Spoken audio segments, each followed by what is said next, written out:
count us in, please, Mr. Benke? Good morning, everyone. We are not live this morning on YouTube. Certainly welcome to everyone that is present here. We will be posting this, of course, to our YouTube channel. That is the County of Renfrew's YouTube channel as a recording. So I am calling the meeting to order. It is 9:30 a.m. Excuse me, bear with me one moment. As we gather this morning, I wish to acknowledge, on behalf of committee and our community, that we meet on traditional territory of the Omama-Winini people. We thank the Omama-Winini people and express our respect and support for their rich history. We're extremely grateful for their many and continuing displays of friendship. We thank as well all the generations of Indigenous peoples who have been careful stewards of these lands for millennia.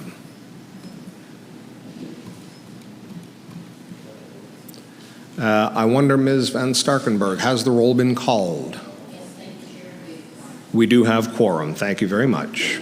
I would invite disclosure of pecuniary interest and, if any, the general nature thereof, please. I see none.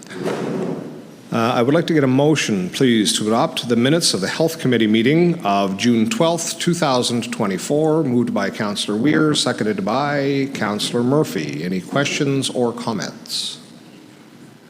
I just had one, and this is probably directed at Mr. Kelly, perhaps Ms. Dombrowski.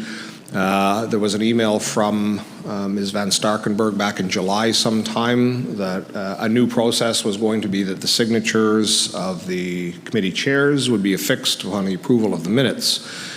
I did not furnish, I think, the electronic version. But I do note that on these minutes and the drafts, it has a line for the warden and the county clerk. I'm wondering, has something changed with the intent of the warden to sign the minutes as opposed to the chair?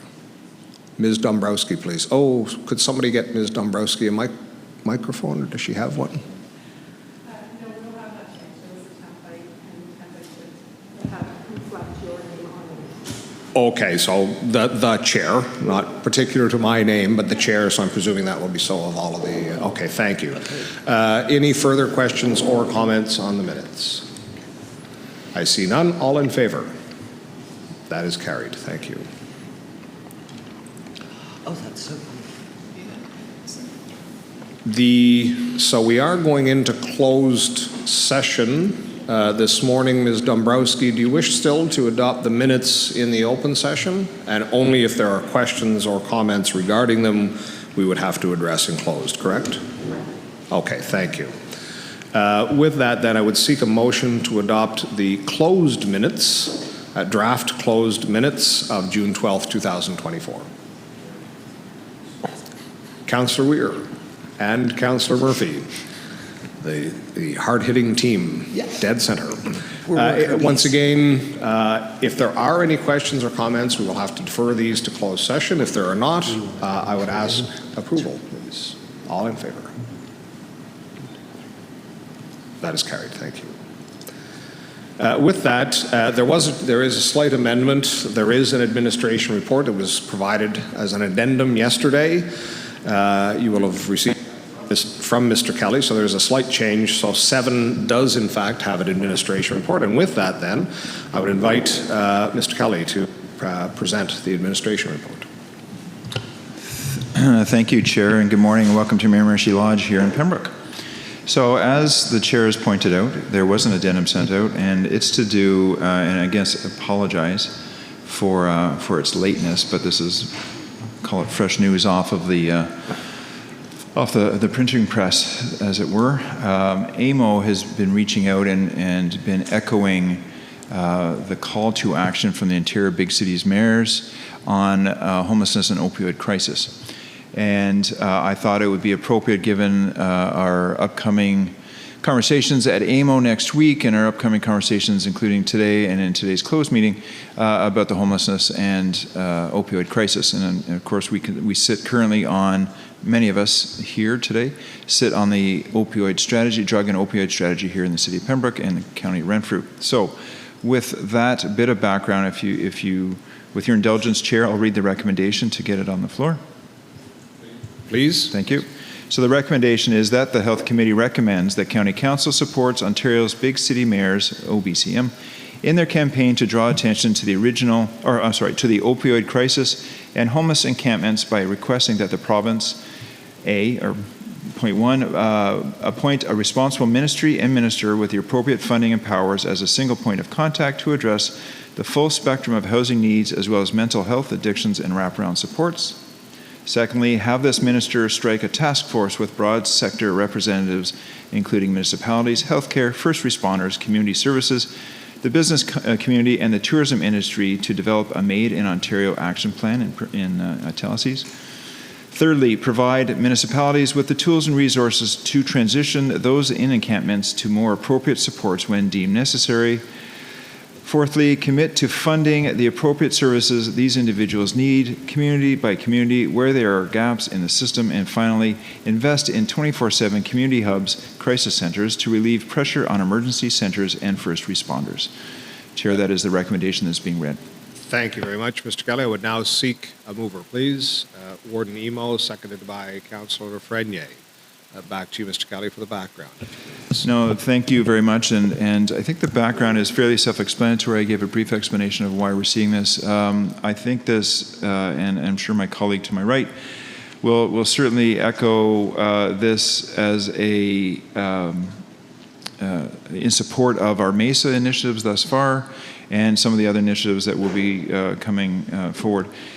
Here in Pembroke, we're experiencing on a regular basis a number of encampments that our MESA team is dealing with. Small encampments, I guess they're more singular than encampments, and most recently even on some of our own county properties, we're seeing those experiencing extreme homelessness camp out, as it were, looking for supports. So I think this would behoove committee and council to recommend this moving forward as it fits along with some of our current strategic initiatives that we're working with. Thank you, Chair. Councillor Murphy, please. Thank you, Chair, and thank you for this, Craig. I think the warden can probably speak to this better than I can, but Marion Mead Ward, who is the chair of the Big City Mayors, did a spectacular job in her press conference. And just this morning, AMO is now following up with the province after their Big City Mayors press conference. It was very interesting this morning to read that there are over 1,400 encampments across Ontario. And so AMO is taking this very seriously. So that's just sort of a bit more news that was just released this morning. So thank you so much. I am fully in support of this. Thank you. Thank you very much, Councillor Murphy. Any further questions or comments? Yeah, Councillor Nicholson, please. Thank you, Chair. I echo the points of Councillor Murphy. The question I put forth is that when I look at these 5 bullet forms within the recommendation, from a county perspective, it looks as though we've implemented internally the bottom 3 in terms of our own efforts. We haven't considered, or I'm not aware of considering, if we've decided to appoint a single point of contact with the appropriate funding and powers to address the full spectrum. I'm wondering if that's something that we should consider at our level if we're making the same recommendation to the province. Thank you very much. Councillor Nicholson, did you wish to address that? Yeah, I'll try, and I may lean on Chief Nolan. I think our actions notwithstanding, I think we're, if I may, we're ahead of the curve on some of these things already, which is great. I think this just reinforces some of the things we're doing, and it provides us perhaps an audience when we meet with our colleagues at the upper tier, that we're echoing what they're suggesting to do, right? Including the big city mayors, right? Which our peers are.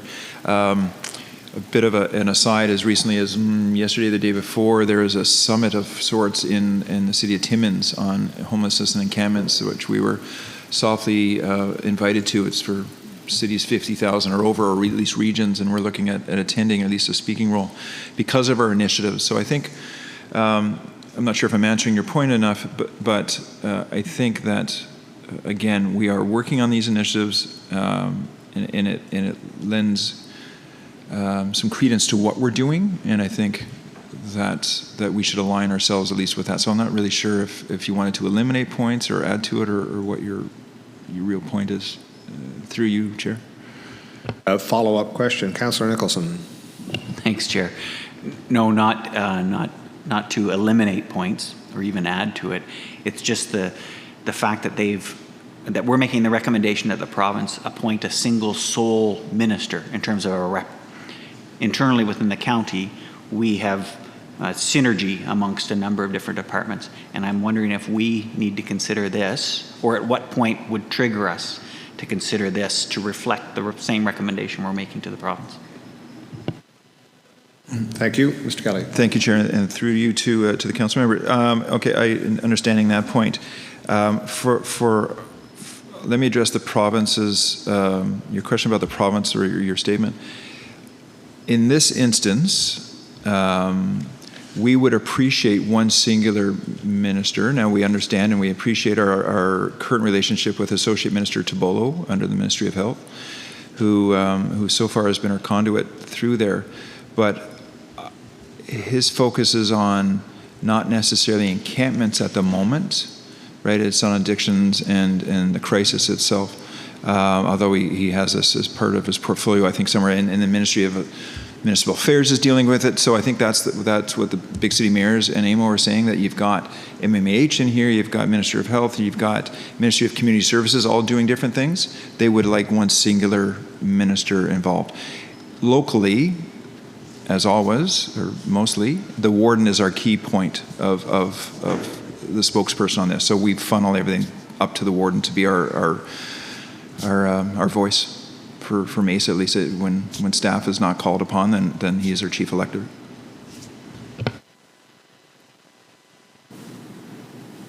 I will go to Councillor Murphy and then come back to the warden.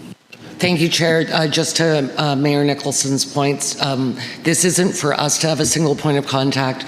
The big city mayors, through Mayor Mead Ward, her analogy was they were able to separate out rural and ag, so why can't they split out homelessness and opioids from health? That was their analogy, their point to the Premier, that they want a single point of contact and they don't have to go through MMAH, Ministry of Health, Minister Tobolo, and God knows who else. So that was the flavor of the press conference. If you can go back and watch it, it was extremely long, and CP24 allowed the entire press conference. So that's how important this initiative is. I was so happy to see this addendum last night, and I think it's so important that if we're that well respected, that we're being invited to, places with 50,000 or more. I think that this, once again, Renfrew County at the forefront, even though we're small municipalities, let's do it. Thank you. Warden Emo, please. Thank you. Was very pleased to see this from the big city mayors and supported it right away. The Warden's Caucus will be issuing a supportive statement on Sunday, I believe, at AMO, just to ensure that it still remains front of mind. I think to the member from Whitewater, I think as the Mesa initiative grows, you're going to see it likely to become the primary point of contact. And I think when you look at the report in here, it talks about how many referrals were made to other agencies. So I think we're growing towards that, and I think there's some other developments that you're going to hear about in the next day or two that will also indicate a plan forward that's evolving. Importantly enough, the chair of the big city mayors is supportive of the idea that rural has to have a voice, rural and small town. We've taken the approach with the big city mayors and with other caucuses of saying, look, Renfrew County specifically, but most of the members of the Warden's Caucus and rural Ontario have the same problems and difficulties as big cities, as challenges, and we are a city of 107,000, or a municipality of 107,000. We just happen to be spread across 7,700 square kilometers. And so, you know, we're challenged. The complexities for us is the sparsity of our population, and also the sparsity of resources. Resources have to drive to people, or people have to drive to them for the most part, for the largest portion of our population. So she's aware of that and is committed to listening and to try and get us included in any going forward. I say us meaning rural Ontario, I don't mean us meaning Renfrew County, but she's aware of what we're doing. And again, I will touch base with her on the weekend. So very supportive of this, glad they took the initiative. They've been very fortunate in the amount of contact they've had with ministers. They meet with Minister Calandra seemingly once a month. They've met with Minister Tobolo a couple of times. They've met with the finance minister a couple of times. So they do seem to have the ear of the government. It may be because of the number of seats that are in London, Windsor, the Toronto area, and Kingston and Ottawa, but I'll leave that to smarter people than myself. But anyway, they do have the access to the government the rest of us crave. Thank you. Further question, comment? With respect to Councillor Nicholson's, I wouldn't slam the door on the notion, but it seems to me that very late in the game that there is now beginning to coalesce some recognition of this acute challenge that, as we have witnessed here across both development of property, across community housing, various community services, across the medical services, this is taking a substantial challenge that may get there. Ultimately, on the second point, and I don't feel at this point yet, we are there at this level. I think that even more so is to think outside the box, that we are talking about initiatives that are supra to what the County of Renfrew does. There is a broad health sector that is not the County of Renfrew that is going to have an integral role in this. How this is going to shape moving forward is not clear to me at this point. I do have, perhaps it is naive, that I do hope that this is not a long-term establishment. I am certainly hopeful that we will arrest the problem, that we will put in place those things across our province and across our society that are needed, that is going to reverse this, that ultimately there might be a time when we are tearing down these offices again and returning to the structures that we have heretofore had. Right now, I do not believe that it is the time, but I would not slam the door. With respect to the second comment, or the second kind of thread that both Councillor Murphy and the Warden commented on, I'm very pleased that the big city mayors have engaged. Very pleased also that there is the initiative that is coming in Timmins. What has certainly struck me is that opioid addictions, mental health issues are on the rise, and they are unfortunately incredibly egalitarian. It is non-discriminatory with respect to the size of the community, et cetera. In fact, I would dare say, and I think that I have seen this data point, correct me if I'm wrong, Chief Nolan, but I think that the city of Pembroke on a per capita basis may be facing the largest challenge, or one of the largest challenges in the province of Ontario. It's not a big city, and yet it is on a per capita basis on stretching the resources both of the city and of the county and our joint initiatives. It is stretching us thin. So at all of these inroads that are being made with respect to the province, it is incredibly vital that these are not big city issues. Big cities do have issues. Transit is not an issue in the County of Renfrew, but this is as much an issue in the County of Renfrew in each of our constituent components, the lower tier municipalities, as it is in any municipality in the province, let alone the country of Canada. So it's vital that this all proceed as a single front. The challenge is real for all of us. If there's no further questions, I'm going to call the question. All in favor? That is carried. And I do believe, Ms. Dombrowski, I would need a resolution to approve the report as a whole, though there was only a single item. Yes, please. I would seek a motion to approve the administrative report as a whole, please. Councillor Frenier, seconded by Councillor Nicholson. Any further questions or comments? All in favor? That is carried. Thank you.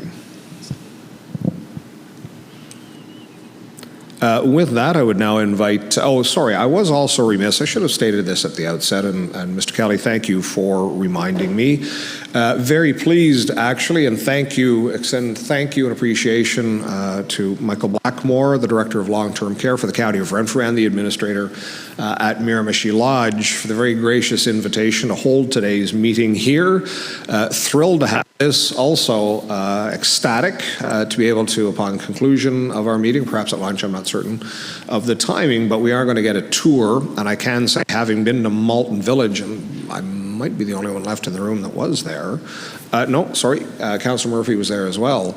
It is truly astonishing to see the transformation. Very much looking forward to that. And thank you, Mr. Blackmore, to you, and please convey that to all of staff for the very gracious invitation to host this meeting here today. Thank you. With that, Chief Nolan, I will yield the floor for the Emergency Services Department report, please. Thank you, Mr. Chair. Through you, to members of committee.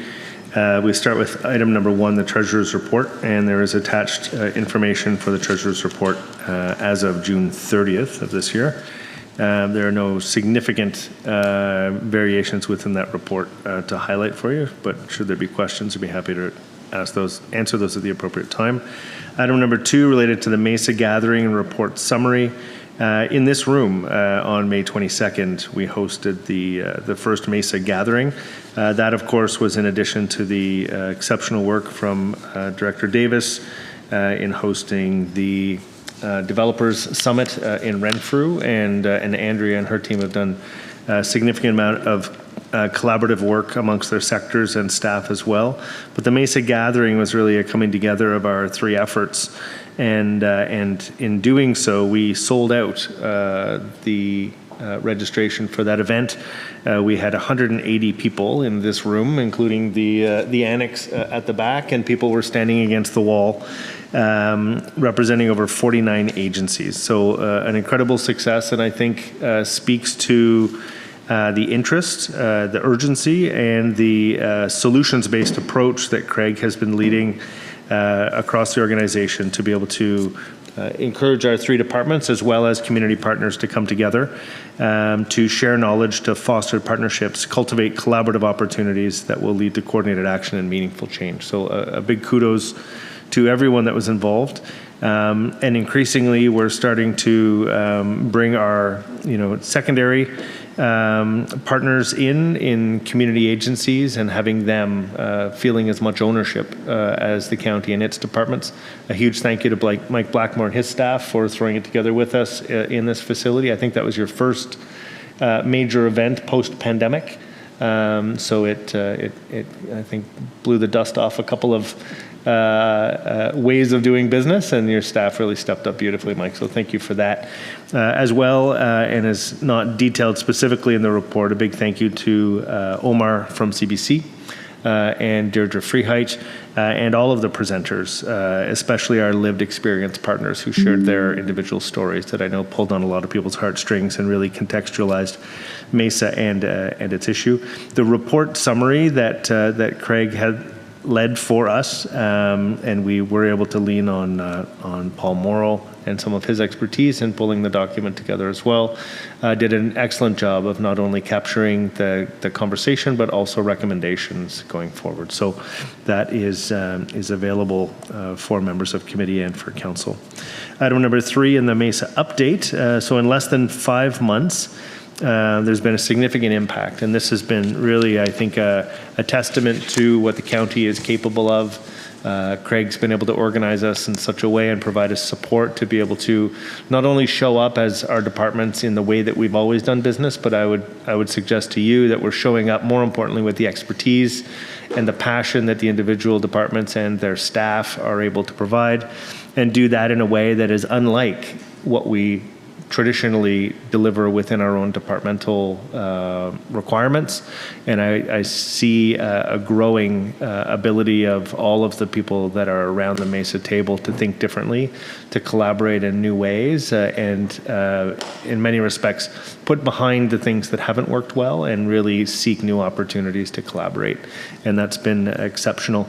We now have over 1,100 documented interactions, and I can tell you that that number is probably 3 times that size, because to document every interaction is not necessarily the highest priority for staff whose interactions may seem insignificant, and having a street corner conversation and helping someone with their bags, to be able to check in on people. Those things tend not to get documented.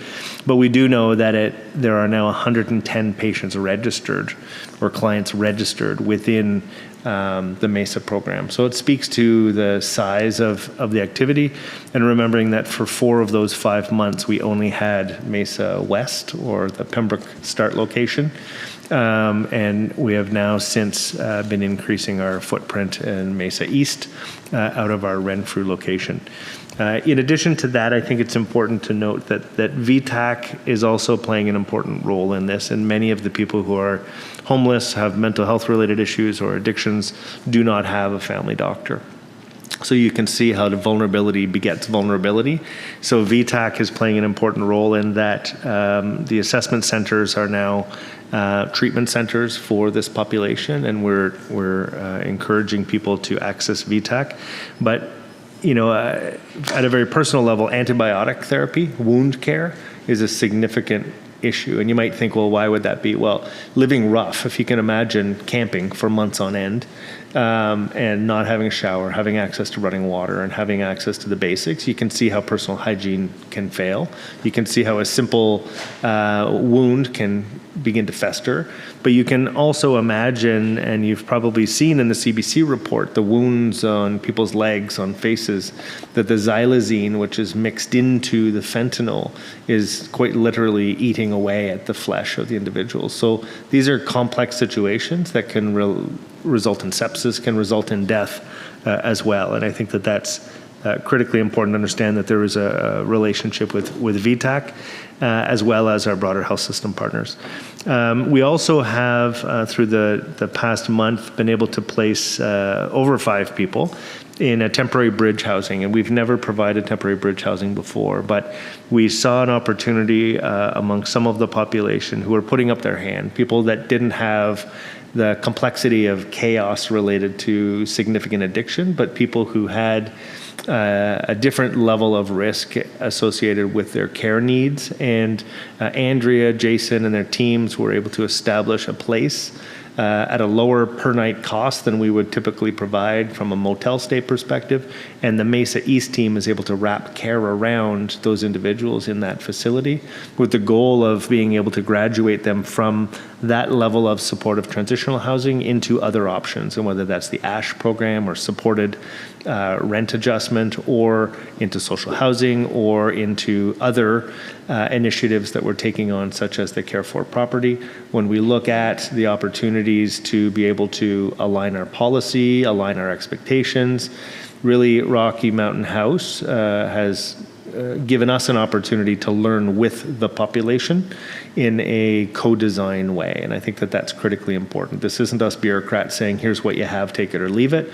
This is our staff, Barb Tierney and others, sitting down with them at a picnic table and saying, here's what we want to achieve, let's design this together. How do you feel about these as the house rules? How do you feel about us putting up cameras? How do you feel about the level of services and care that you're receiving? And is it enough for you to be able to have the comfort, have the connection to be able to start managing your own issues in a way that we're going to take you from homelessness with mental health and some addiction on through to living sustainably with resilience, and being able to afford, ultimately, your own living, and be able to move from what is obviously a very complex situation through to being able to have power so that your phone's alarm clock can go off so you can get up and go to work, to be able to have access to a shower so that when you show up to work, you're well received at work.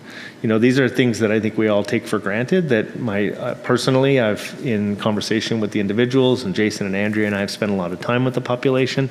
We're starting to understand their needs in a new way. Councillor Weir also came out, and we spent some time previously in immersing ourselves within the population to understand their issues. So really that's what Rocky Mountain House is representing right now as not only something new for them, but something new for us, which will help us get it right, or more right, as we move into Care for and other options as we move forward. So I'm really pleased with the intention of the approach and the level of collaboration with the population itself. That's not to say it isn't incredibly complex. When you give one person a benefit, everybody perceives that that benefit should be theirs as well, until you start talking about, well, here are the expectations, and are you willing to sign up for those expectations if you're willing to receive the benefit? And not everyone is right now, but I can say that as we find success stories within the population, I think people will also see that it's possible to be able to move forward with these new models of care that are not simply necessarily giving you the keys to the car and saying, good luck. We're doing this in a way that is really a quid pro quo and something that is mutually beneficial to society, to the County of Renfrew and its residents, certainly from a costing perspective, but also to the individuals so that they can be better self-managed and have less chaos, frankly, in their lives to be able to move forward. Item number 4, the paramedics and community. Just a reminder that over the summer months, whether they be community barbecues, herb fests, right on through to the Wheels in the Park program in Eganville, we're very pleased to be able to show up. We're pleased to be with the people that we're serving when they're not in crisis. And be able to frankly show off some of the knowledge, skills, and ability that the paramedics have so that people better understand our role. So a big thank you to Councillor Murphy for inviting us to the Wheels in the Park event, and we'll continue to be at a number of different events. I know our Marine unit was this weekend at a fundraiser for the Humane Society, I believe it was, CSPA, or in Petawawa, and there was a swim with your dog event or something, so it was nice to be out and about supporting that community. Item number 5, bit of a throwback. It doesn't seem that long ago now, but on June 18th, we did do a research symposium at the Neat Cafe, and this is one of the unique things in that we've taken a bit of an organic approach to being able to support research, knowledge translation within the county. It's partly cultural for our own service, but it's also how do we attract some of the brightest minds from around the world to Burnstown to share their research and their research efforts. We've had over 100 people consistently register for that event.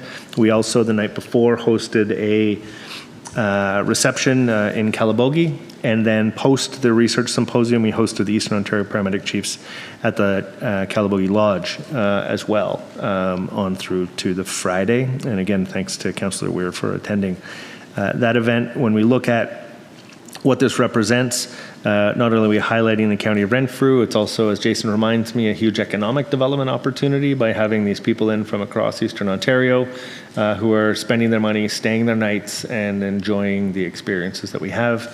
And a big thank you to Calabogie Lodge and On the Rocks, who opened up their doors and gave us their restaurant for 3 days to use as meeting space and be able to really experience some of the best that the county has to offer at that Calabogie location.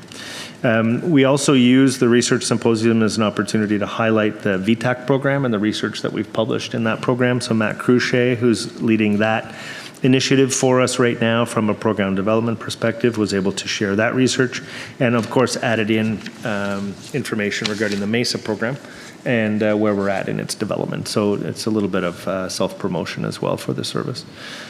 Item number 6, Mr. Chair, you'll recall that the province provided us some funding related to emergency management. So we have procured the 4-station gravity-fed sandbag machine that's available to all of the county. So we're literally taking the wrapper off of it.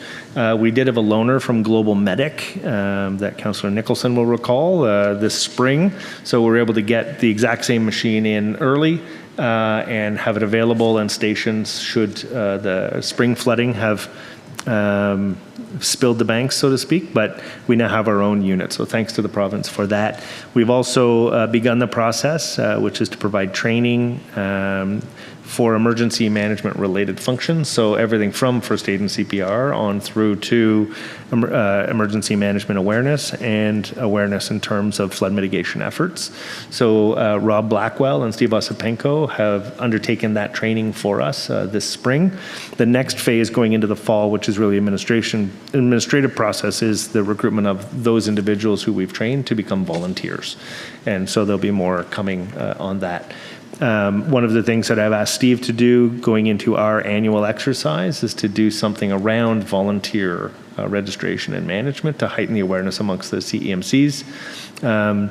So we'll be doing a call out before the October Health Committee with CEMCs and go through the process of providing them a sit rep, asking them for a quick number of volunteers and what your individual municipal expectations are and needs might be given that sit rep, which should prime the pump to then get a higher level of understanding around the need for trained volunteers, which is your requirement under WSIB.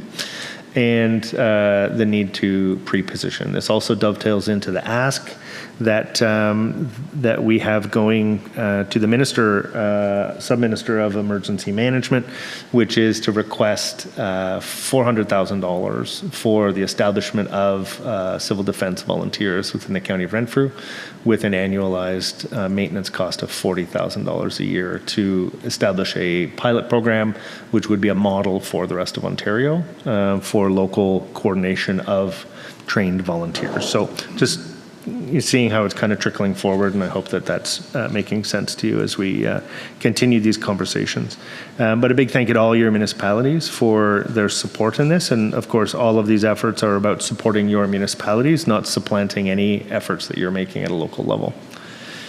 Item number 7 is the Eganville base move. So a big thank you to Jason and his team for getting us going on that project. We are very, very near completion in terms of some of the peripheral requirements within the property, but we are there. We're operating out of that location. The garage door is in at the back and on time and on budget, Mayor Murphy. I think we have a bet on that. And I would also like to say that, you know, the community has been very welcoming of this location. And again, big thank you to Jason and his team for getting that going, and to committee and all of council for their support, because this is a substantial cost and a significant move. But I believe that it is well suited to serve the future and future needs of that part of the county as well. There is a VTAC office in the front end of that building, so that is currently fit up. So we're just going through the operational implementation phase to be able to make that more available to the community. So very pleased with that. Luckily, there's a little bit more in my report, so I'll let Mayor Murphy save her comments on that one until a little bit later. But on item number 8, a big thank you from Lanark County Paramedic Service. They had unfortunately had a death of one of their serving paramedics, and on the day of the funeral requested some assistance so that the majority of their staff could attend the ceremonies associated with that. So we did have greater availability from our prior into Lanark County for that time period. So very gracious of Chief Melma for his support. Item number 9 is the disposal of goods. So you'll recall we purchased the Zoll monitors this year on a 10-year lease program. So that means we have the LifePak 15s, which are the old monitors. And we can't just give those away. You have to actually dispose of them to someone who is licensed to be a reseller of those devices. So it is a slight alteration from the standard disposal process. But we wanted to let you know that we've been in consultation with finance, and that one of the requirements of the disposal will be for those who have the Health Canada license requirements to be able to dispose of those. So with that, we'll go through the regular bidding process and bring that back to committee. Item number 10, under the delegated authorities approval, which is bylaw 11624D, HC 240697D, from July 31. The Ontario Health Team So the RC VTAC Center agreement from April 1, 24 until March 31, 25. And there's a memo attached on that. So for your information in terms of those approvals. Mr. Chair, we're going to move on to resolutions if you wish, or we can pause there.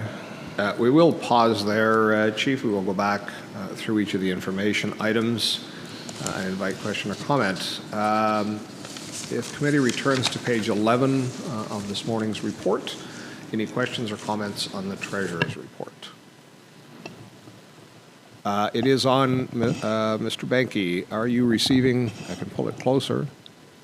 There we go. Projection has rarely been a problem for me. Now I will blow everyone out of your seats, do some of my rock and roll numbers, perhaps. In any event, any items on the Treasurer's report? Item number 1. I am, just bear with me as I bring that up, of note, both salaries and employee benefits. This is paramedic, not administration. We are seeing substantial savings. I do recognize this is only 2 quarters, but on the salaries line, we're 22, almost 23% under budget. And on the benefits line, we're 27% under budget. I do note there seemingly are some legal challenges. We are now at almost 5 times the year-to-date budget has been utilized. And I'm just wondering on the provincial revenue, I recognize that the Treasurer isn't in the room. Perhaps Mr. Kelly or Chief Nolan, you may know the answer. On the provincial subsidy or provincial other revenue, is that a calendar issue? Because both of those are substantially under what we had anticipated.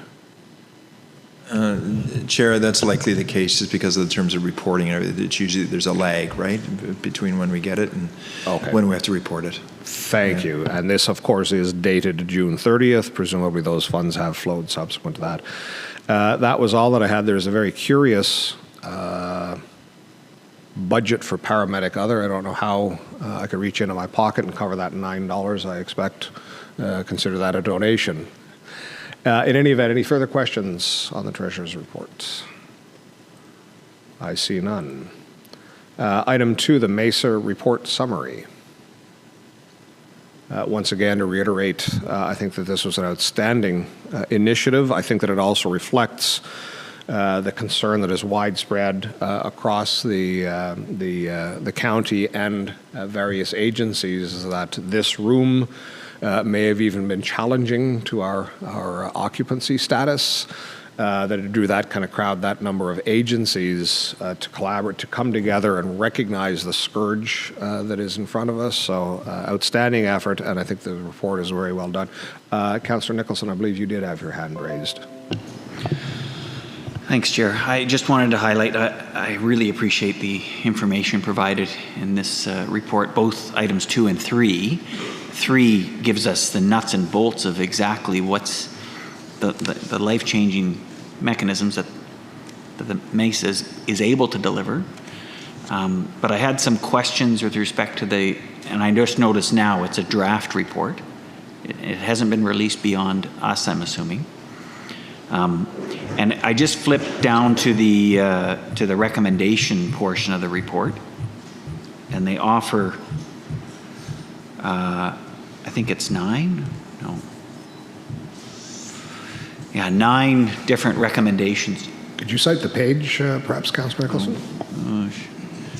So within the report, this is starts on page 17 of the report. I'm actually looking at the PDF. I wonder if you have the full report. 34. Thank you. Carry on, please, Councillor. That works. Good. Excellent. And I just went through some of these recommendations, and in some cases, and I'm getting into the wording, I just want to make sure I can appreciate. Some of them indicate that they're going to be Renfrew County-led.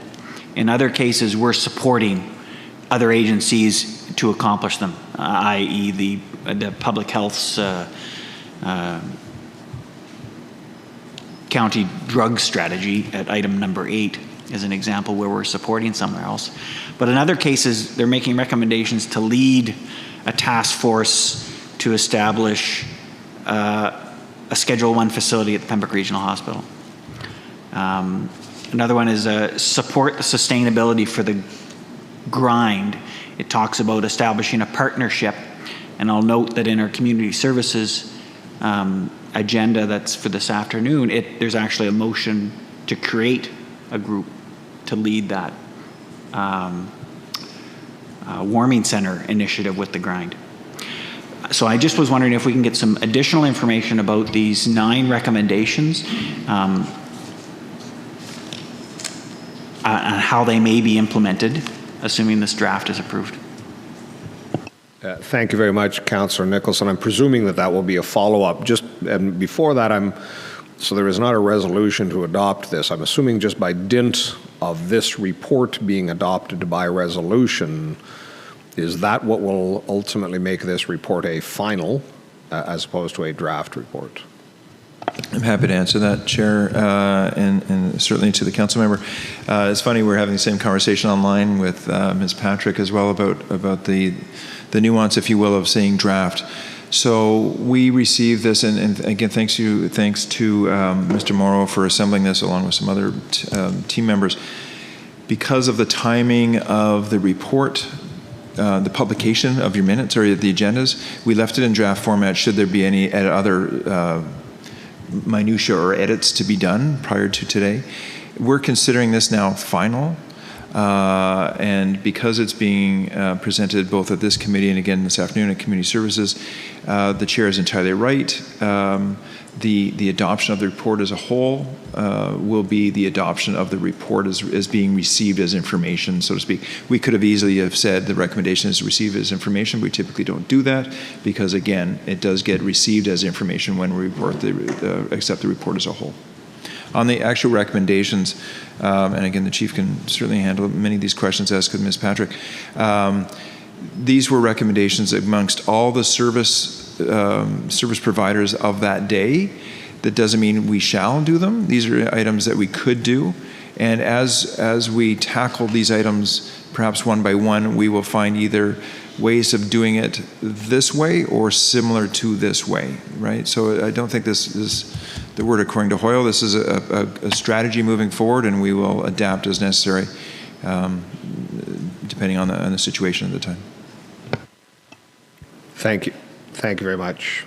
Any further questions or comments on the MESA report?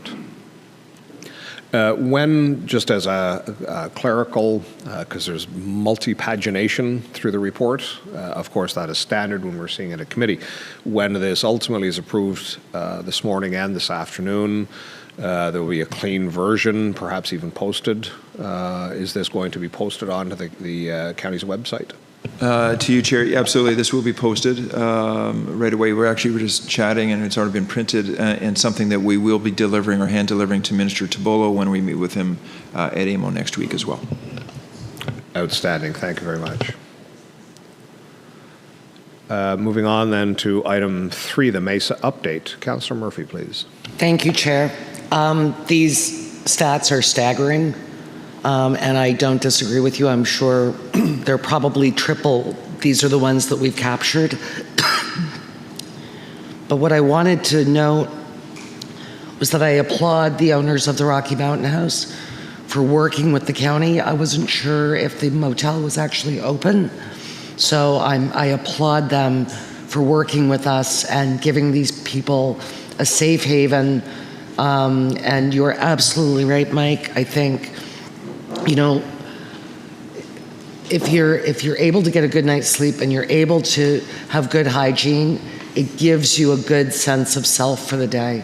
So I think above all else, I wish we didn't have to have the MESA team, but I thank God that we do. So thank you. Thank you. Mr. Davis, you wish to respond as well. I'm good. Through you, Chair, and thank you for the question and the comments, Mayor Murphy. I think a good shout out to the owners, the current owners of Rocky Mountain House to have this solution for us for the MESA team is tremendous. through this program and through their partnership with us, we're going through a learning curve where we can create this transitional space. Is it seamless? No. However, without partners like the Rocky Mountain House, this would never be where we're at today. So again, thank you for the comment, Councillor, and thank you again for the Rocky Mountain House. Thank you. I am just having some technical issues. Just bear with me as the chair gets his head about him once again. There we go. Anything further on item number 3? Oh, sorry, Councillor Lafreniere. I don't always need a mic, but I think I do today. I am so overwhelmed with everything I'm seeing in print today, so I'm just going to keep my comments short, though most of you know how I feel about all of this. Success stories, as Chief Nolan mentioned. Maybe not everybody wants help today, but success stories gives hope to others, and when they're ready to choose recovery, they will see the work that's being done, and hopefully it will encourage them to choose that path as well. So it's so encouraging to see the anti-stigma now that is coming. You know, people are starting to understand a lot more about these individuals and what they're facing on a day-to-day basis. So I'm really happy about everything. There's no other word but happy. I know there's a lot of things we have to go through now to get where we want to be. But I think given the history of the county, when they come to groundbreaking steps to mitigate social issues, I think we're respected. And again, kudos. I can't wait to see where all of this brings us to. So thank you. Thank you very much. Just picking up on the comments of Mayor Murphy and in your presentation, Chief, it struck me even in preparing this morning how once one gets so far out of routine and structure and the framework of society, that the things that I'm oblivious to, like I have no recollection of brushing my teeth and shaving this morning. It is just on autopilot that I do those things. They're just part and parcel of my day, that it has never occurred to me how that structure is already in place that allows me that kind of springboard with each day of this is what's going to happen. And just the very challenging aspect of not having that structure has resonated with me of what a challenge it is. I know at a previous meeting where this has been the topic of conversation, it has occurred to me that there are times when we might be really challenged to understand how decisions are getting made, but I'm presuming that they are still being made with a logic. The logic has become invisible to us, and I think that is what speaks volumes to those that have the capacity to really engage with these folks and provide that navigation back to integrate with the rest of society. So that's outstanding. Thank you. Any further questions or comments? Yeah, Chief Nolan, please. Yeah, thank you, Mr. Chair. And I know it's a little uncharacteristic to put this in here, but it really raises an important point that Andrea, Jason, Craig, and I struggle with every day in terms of the MESA program, and that is we've really asked a lot of our staff, because the staff in this program, while we've hired Barb as the MESA coordinator, virtually every other person in this initiative is doing their regular job and is being expected to think differently and is expected to show up to be able to deal with the day-to-day challenges and pressures associated with something that we've chosen to take on for all of the right reasons. But there is a significant organizational culture that is being curated to be able to support this level of innovation at every level.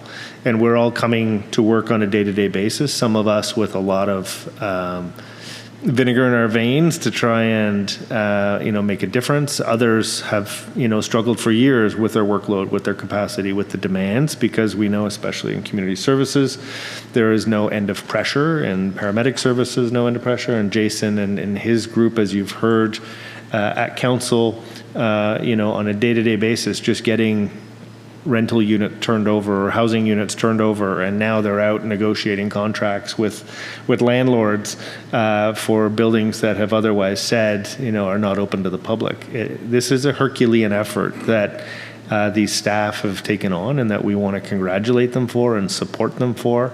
And with Craig's leadership, I feel like we're just at the start of something really great.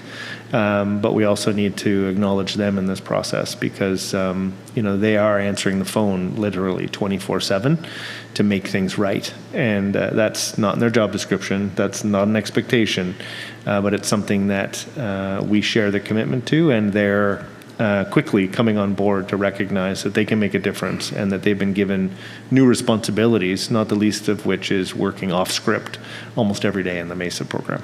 So thank you, Mr. Chair. Thank you very much for that, Chief. And it actually triggered one of the things that really resonated with me in the May 22nd was when you actually were one-on-one with Ms. Deirdre Freyheit. And the comment that she had made is how you measure success has to be a different paradigm. It has to be a different metric. Because this meeting, we will sit, we will discuss items, and then we get to an adjournment and we are done.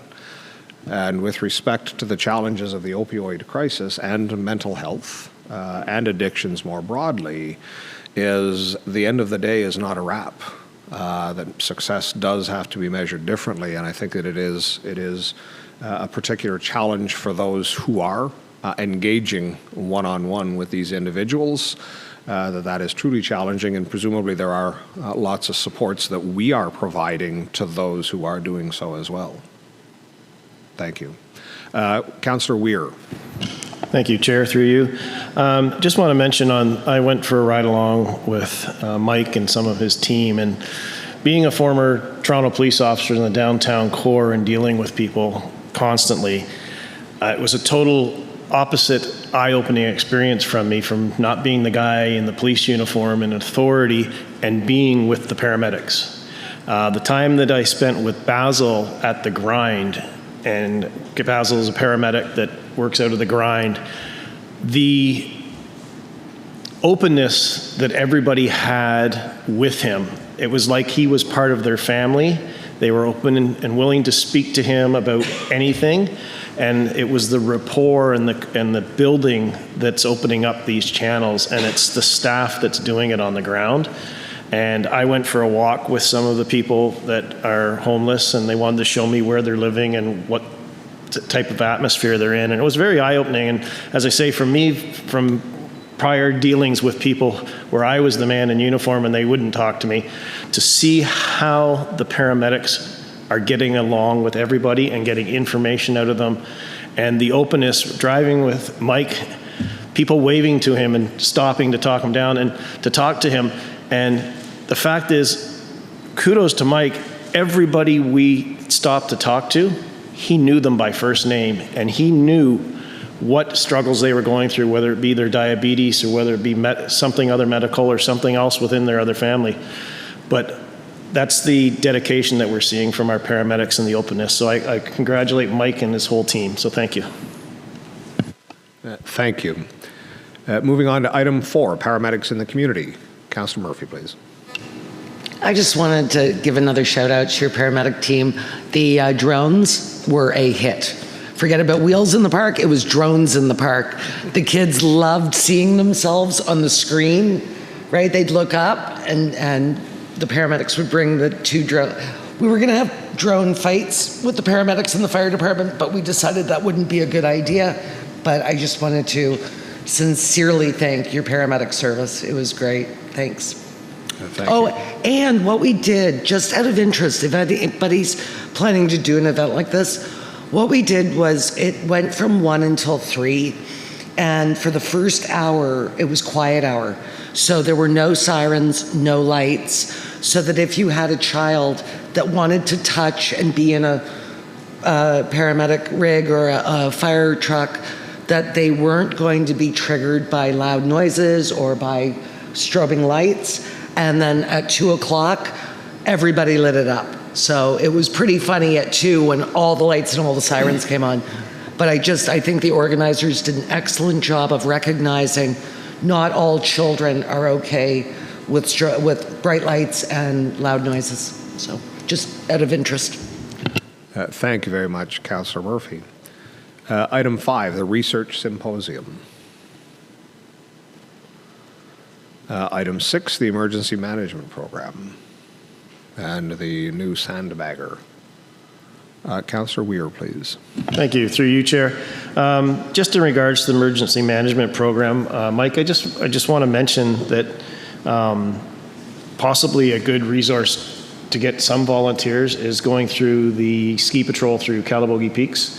You have approximately 30 to 40 people who are already wilderness medical trained. Just throwing that out there just as a thought to you. Thank you. Another lead. Anything else on item 6? Councillor Nicholson, please. Thanks, Chair. Just a big thank you to paramedics and the staff there for their bringing into that sandbagging machine at the last moment. And although we didn't need it, it's very nice to have that there and ready to go. So we appreciate that, and we look forward to being able to recruit the volunteers necessary to run something in the future for anybody who's in that kind of situation. So thanks. Thank you. It also struck me there may be a business opportunity in the 10 months where we're not anticipating flooding. We are in harvest season, and all the cereal grains are coming off right now. And just a notion. Item 7, the Eganville base move. Councillor Murphy. I just want to thank everybody for this. So on July 9th, we happened to have our council meeting. And so in the morning, the parking lot was absolutely overfilled. I had to park somewhere that I've never parked before. And I did, before I went to council, I did stop in because I knew that they were moving that day. So I stopped in the morning, and it was lovely to see them. They were all excited and wanted to show me around. Anyway, so they started their shift at our township office, but they ended the shift at their new paramedic base. So when we came out at 6 o'clock, there were no cars in the parking lot except ours. So it was a really exciting day, and I told my council that day, it was actually in the Eganville Leader, that they moved on our council day, which was so fun to watch. So I hope they're enjoying it. I've stopped in a couple of times. It looks absolutely fabulous if you haven't been there. Lots of signage today. I don't know what happened with signage. All of a sudden, there are signs everywhere. A sign everywhere, a sign. Yeah, you have to be a certain age to know that song. Anyway, I just wanted to thank everybody. It's fantastic, and I can't wait for all of Cannon Council to attend for a ribbon cutting with the warden's not in the room, with the warden. So thanks again. And did I win the bet, or did you win the bet? I will call it a draw. Through your chair, I believe I won the bet on that one. I'm checking with Daniel. Please do. Yeah. Okay. Yeah, and luckily none of those signs say not to do this or not to do that as well. So we're very happy that we've got that presence.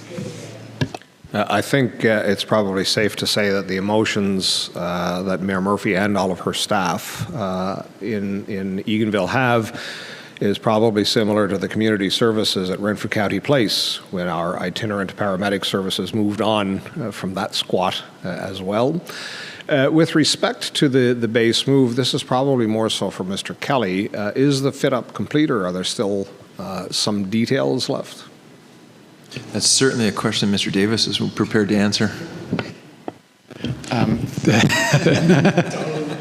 Through you, Chair. The fit-up is complete as we speak right now. There are some minor deficiencies we're working on. Yesterday, we're installing some grates in the garage area, and as mentioned before at County Council, and we have some minor outside fit-ups. The paving still has to be complete, but we deem it good enough and well enough to be set up for Chief Nolan's team and associates, especially the VTAC spot. As the chief mentioned, we have the spot there. It's available to be used, but now the program has to be built up around that spot. So again, thank you to staff, a great staff on my team, from Kevin Raditz to Dennis Lazary, et cetera, Gary Davis, to do this fit up in a relatively quick time. I'm looking at Councillor Murphy. It was a relatively quick time to get the completion done, but I appreciate the staff's hard work and the working relationship with Chief Nolan's team, and thank you very much. Thank you. The follow-up question that I have is probably predicated upon that. So I'm anticipating when all of the T's and I's are crossed and yard is paved, et cetera, we would anticipate having a grand opening of our new facility in Eganville. Through you, Chair, if I may. So the grand opening will be before that. We're anticipating this either the end of this month or in September. So we deem this well enough, like I said, mentioned before, to have a grand opening and have the associate people that should be there for this grand opening. Outstanding. Thank you very much for that. Any further questions on 7? Item 8, the letter of appreciation from Lanark. Item 9, the disposal of goods. Then we are going, the delegated authority approvals. Any question? Very pleased once again to see the permanent program funding, if you will, even though it is its own envelope. Very pleased to see this continuing. You wish to speak to this, Chief Nolan? Yeah, thank you, Mr. Chair. And I think there are two nuances to this that are worthy of note. One is because we began with the permanent funding last year on July 1st, it meant that we were shorted, not we were shorted, but the province shorted themselves by 1/4 of funding. So we received 3/4 of funding last year. So going into this year, they were about to give us the same amount of funding that they did last year for this year. So that required some negotiating, good word, to raise that in their awareness, because even through their own budgeting process, they were missing 3 months of our funding going into this year. And you may also recall that there was a $100,000 holdback for evaluation that they had done in year 1. You may not remember that, but suffice to say, we were also able to recoup that $100,000. So it's a significant variance from the previous year's budgeted amount, with the $100,000 and then also the quarter missing. While we had received that quarter in the previous year, that was under an assessment center fund, not under the VTAC permanent funding that Minister Yakubuski announced for us at Renfrew County Place when we launched the program. So very happy to get it. Took a little bit longer than we hoped, but that is why. And it's business as usual for us. And of note, there are a number of other municipalities, United Counties of Leeds and Grenville, as well, a group within Niagara region and others that are looking to replicate VTAC. So you may hear some things about that at AMO. And of course, we'll be supporting, their push with the province to take the VTAC model and be able to replicate it within their communities. Thank you, Mr. Chair. Craig, anything to add? All right. Thank you very much, Chief. Horse trading probably is another term for what had to happen. This is why math is important. Any further questions? Then I will return the floor to you for the resolutions, please, Chief Nolan. Thank you, Mr. Chair. Item number 11, recommendation that the Health Committee recommend a County Council endorse the recommendation received from the Ontario Medical Association and the Association of Municipalities of Ontario as follows. Whereas the state of healthcare in Ontario is in crisis with 2.3 million Ontarians lacking access to a family doctor, emergency room closures across the province, patients being de-rostered, and 40% of family doctors considering retirement over the next 5 years. And whereas it has become increasingly challenging to attract and retain an adequate healthcare workforce throughout the health sector across Ontario. And whereas Ontario municipal governments play an integral role in the health system through responsibilities in public health, long-term care, paramedicine, and other investments. And whereas the percentage of family physicians practicing comprehensive family medicine has declined from 77 in 2008 to 65% in 2022. And whereas per capita healthcare spending in Ontario is the lowest of all provinces in Canada. And whereas a robust workforce developed through a provincial sector-wide health human resource strategy would significantly improve access to health services across the province. Now therefore be it resolved that County Council of the County of Renfrew urged the Province of Ontario to recognize the physician shortage in the County of Renfrew and Ontario, to fund healthcare appropriately, and ensure every Ontarian has access to physician care. Thank you. Seek a mover, please. Councillor Weir, seconded by Councillor Grills. Background, please, Chief Nolan. Background, Mr. Chair, through you to members of committee, is that communities across Ontario have been facing critical health care challenges, including long wait lists for primary care, shortages of doctors and other healthcare workers, and emergency room closures. These cracks in Ontario's healthcare system are impacting economic development, health, and well-being at a local level. In response, the Ontario Medical Association and Association of Municipalities of Ontario are working collaboratively to advocate for a better healthcare system for Ontario's residents and communities, and have jointly developed a council resolution for consideration. Thank you. Questions, discussion? I am inordinately pleased to see this. It does strike me, and it's almost similar to flooding that we have experienced a couple of years, still are experiencing in Councillor Nicholson's community. The water slowly rises, but it is inexorably rising, and one cannot stop that rising. So while I'm very pleased to see this, how long would anybody in this room suggest that we've been in crisis? VTAC grew out of crisis. Well, it grew out of COVID and the response to COVID, but it was quickly recognized that the value of this to the incredible crisis that we've been in the County of Renfrew, it has been growing. Every year it's been growing. Even when the province was saying, I think it was something like 8% or 10%, we were at 25 to 30%. I think it has largely been born in rural communities for quite a number of years, but it kind of is picking up on the comment that Warden Emo had suggested with the big city mayors getting the ear of the province with respect to the opioid crisis. We've been jumping up and down and stomping our feet here in the County of Renfrew on the shortage of primary care, whether it be nurse practitioners, whether it be family physicians. Even with VTAC, there is the integrated virtual care, which is the wraparound that we have become accustomed to in primary care. So very pleased that finally it is being heard. I'm presuming those communities that do have the access have been very persuasive. Disappointed that it took this long. Anything further? Mr. Kelly, please. Thank you, Chair, and I don't dare speak for the warden. However, his absence is currently happening right at the moment from this committee because he is on a preparatory meeting for AMO. The caucus has a meeting with the Ontario Medical Association as well, so he's currently prepping with that with his peers. So the caucus is in support of the CIPER resolution as well and is advocating on a regional basis as you see below. Well, and I'm very pleased to hear that, actually, and of course that will be the engagement now, and I can have an offline conversation.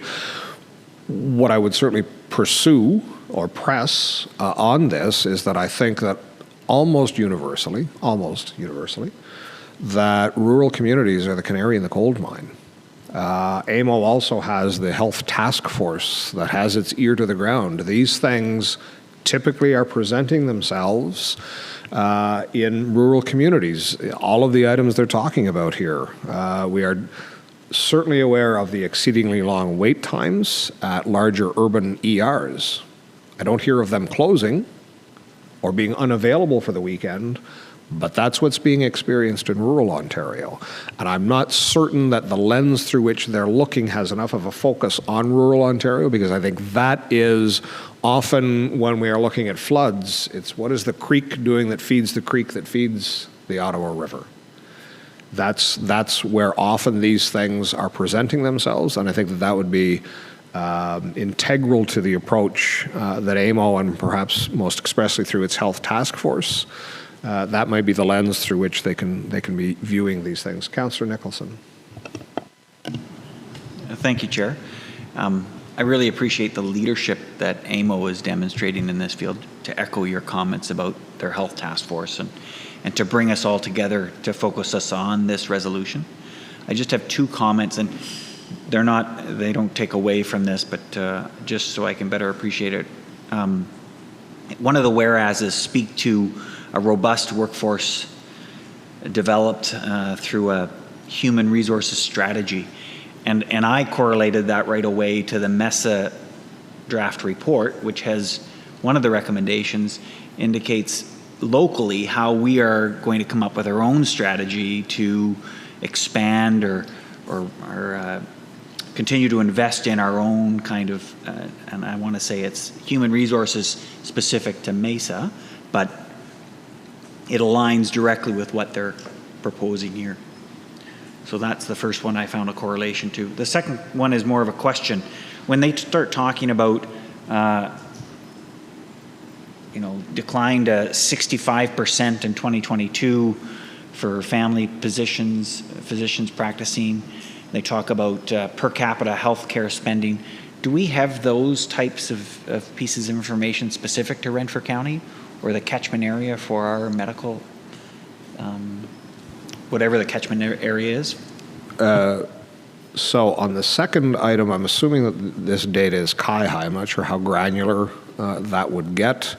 Perhaps Mr. Kelly is Chair, I don't think we have that data. I mean, it's something we could probably find, but we currently don't have it.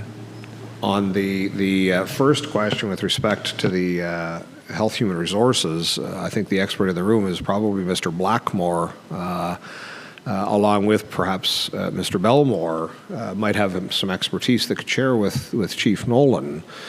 Of course, Health Human Resources is such an enormous challenge across all sectors of health and right across the province and, in fact, the country, perhaps the Western world for all I know. The fact of us having the lowest investment across per capita investment in health right across the country, I think does underpin a lot of what we're talking about here. And the trajectory of what I'm seeing with the health sector right now across all aspects of the health sector are troubling and are giving me some foreboding of where we are moving and how we are getting there. So I think with respect to the HHR, that is an enormous challenge for every player in health in Ontario. I don't know if either Chief, this was very specific to MESA, if you wanted to address that.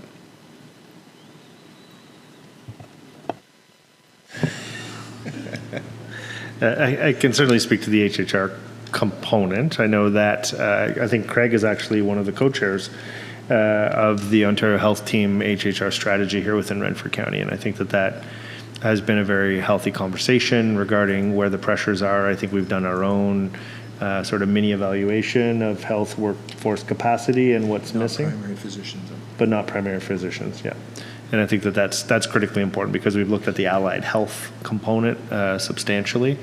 I would say that, and you've heard me say things like this before, but that with the paramedics, because we're not a regulated health profession and sit outside the RHPA, we're not part of Health Workforce Ontario's analysis of health professions and where the needs are, where the strategies are.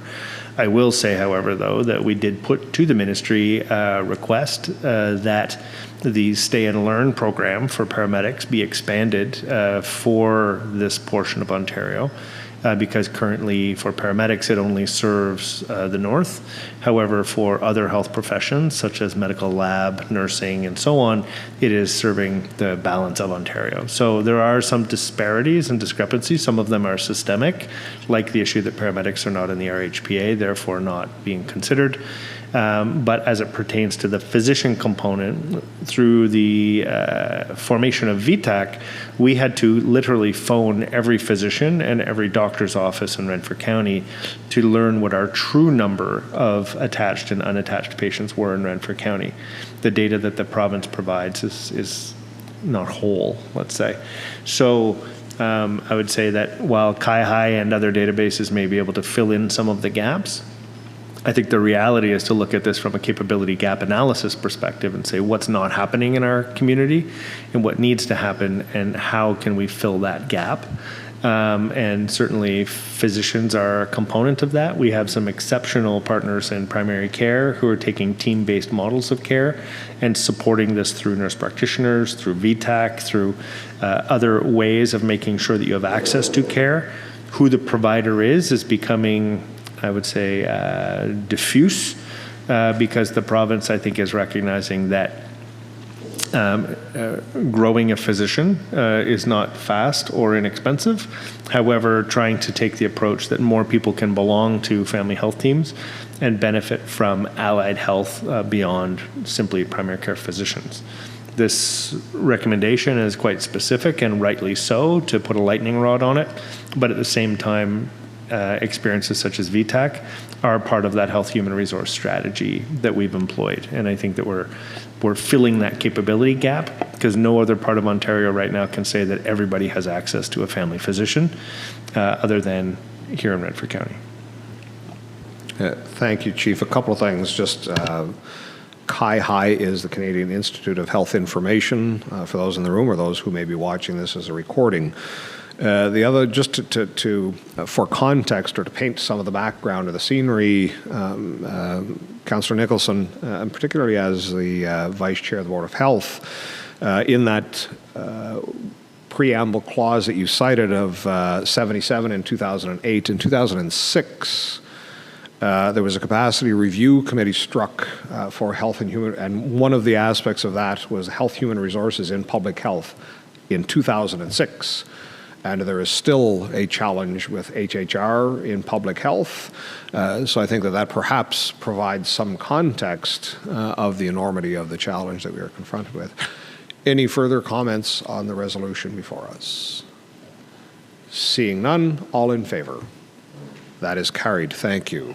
I believe that brings us to a conclusion of the Emergency Services Report. I would now seek a motion to accept the Emergency Services Report as a whole. Councillor Lafreniere, seconded by Councillor Yon.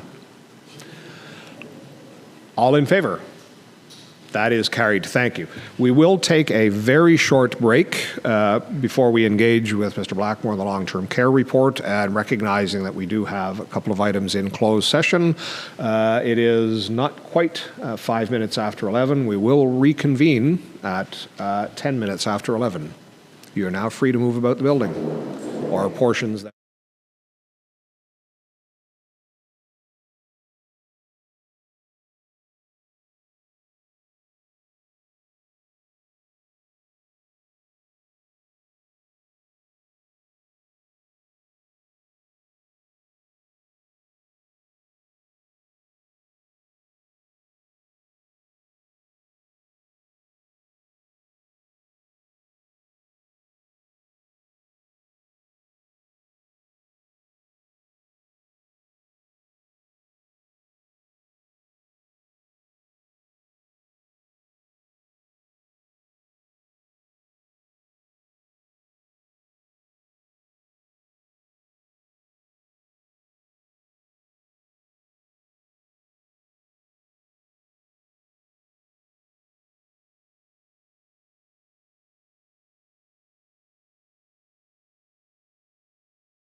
Welcome back, everyone. Thank you. A quick respite.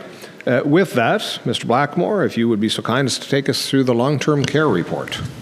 Thank you, Chair Donahue, through you to committee. Thank you all for joining us today on behalf of staff and residents. So happy you could join us. So number one on the report is the Treasurer's report.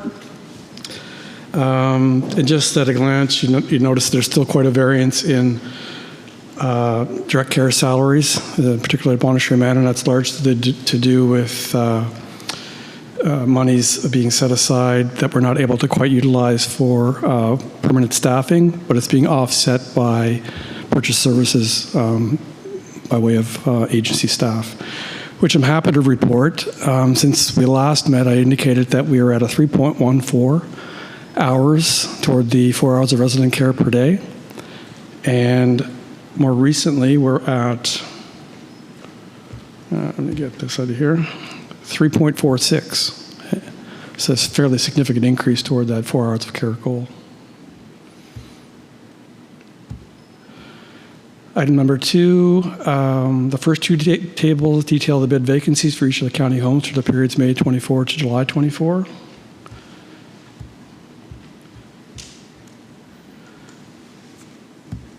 The third table lists the Renfrew County long-term care homes and their vacancies, the number of applicants, which are 836 awaiting placement. And that's increased another 63 since the last report.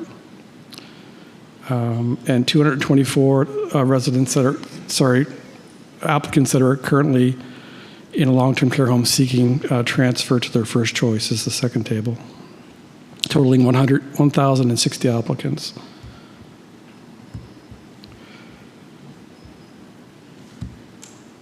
Item number three details the recently announcement of the consolidation and renaming of the former Home and Community Care Support Services Organization into a single province-wide organization now known as Ontario Health at Home. I'm responsible for the coordination of home care services and long-term care placement. Additional details contained within the link. Western Champlain branches remain in Pembroke at 1100 Pembroke Street East and Renfrew at 850 O'Brien Road.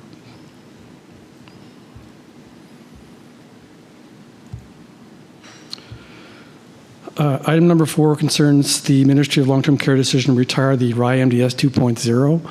And committee will recall that the 2.0, RIMDS 2.0 is the assessment tool that's used to determine our case mix index, or essentially what is our funding compared to other homes in the province.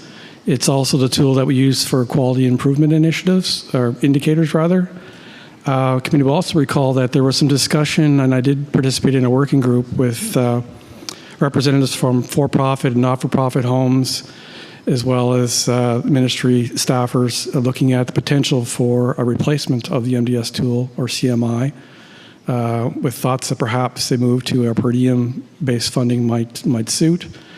The ministry, listened to what we had to say, and ultimately, it was decided that the CMI has to remain in terms of being able to cover the need for a quality improvement tool, as well as a funding mechanism.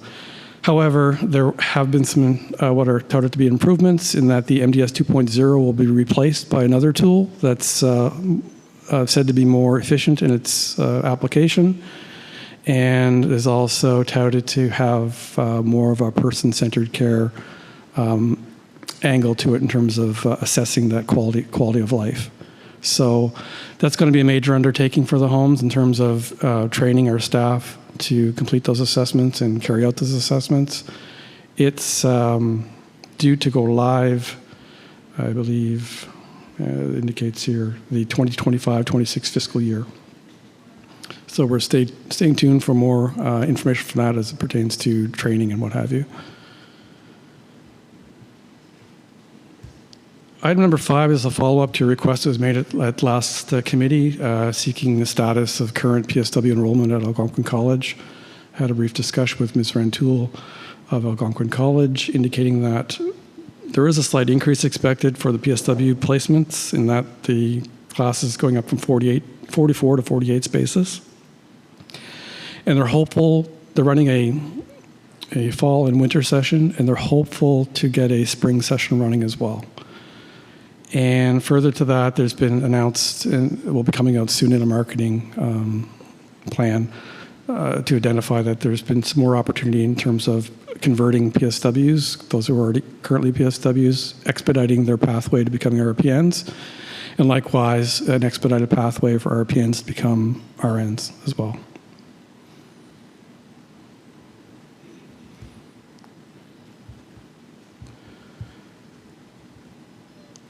Item number 6 is also a follow-up item, a request from Health Committee. You recall it, CEO Sabina Mersman presented as a delegation, and she made reference to a UK study that she found to be very interesting. I would say is sort of a private audience that this data was exposed to, but the report itself is still not in its full release, but I've reached out to Sabina to remind her that when it does become available, she will share it with us.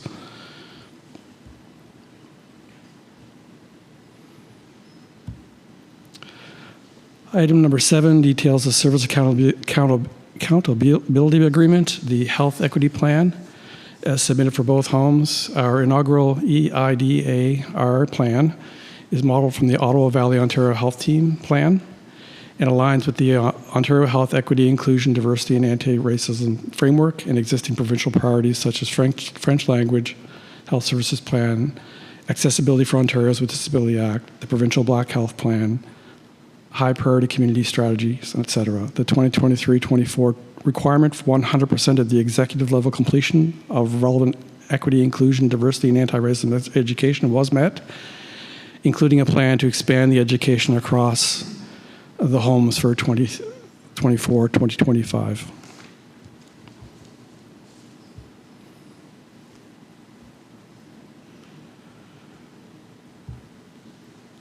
Item number 8 sets out the most recent quarterly quality improvement and safety plans, progress reports for each home for committee to review. A committee will recall that each home is required to submit what's called a quality improvement plan or QIP to the province. A little bit of, we're noting, thank you, Chair Donahue, for pointing this out, a little bit of a change from the previous plan that was submitted initially. At the last committee, where we had to submit to the province, we submitted what was a condensed version, or the QIP, consisting of the indicators that are of priority to the province. So it was a much more abbreviated plan with 4 indicators. What you have in front of you here is what is typical of our home quality improvement committees. It's the entirety of everything unique to the home, so 9 indicators. So we may want to give consideration to sticking to the submission of the provincial plan, what's submitted to the province for brevity. Committee will recall that the reason we're presenting these QIP or quality improvement indicators on a quarterly basis was to satisfy our accreditation status.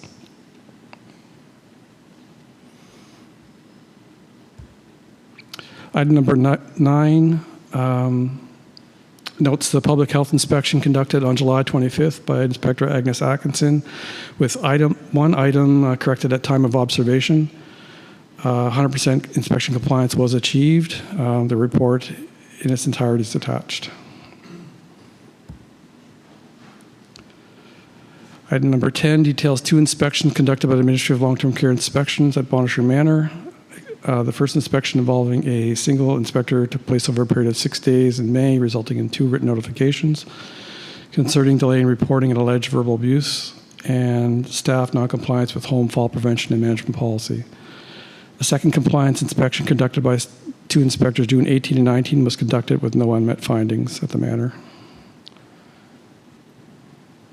And the reports in their entirety are linked.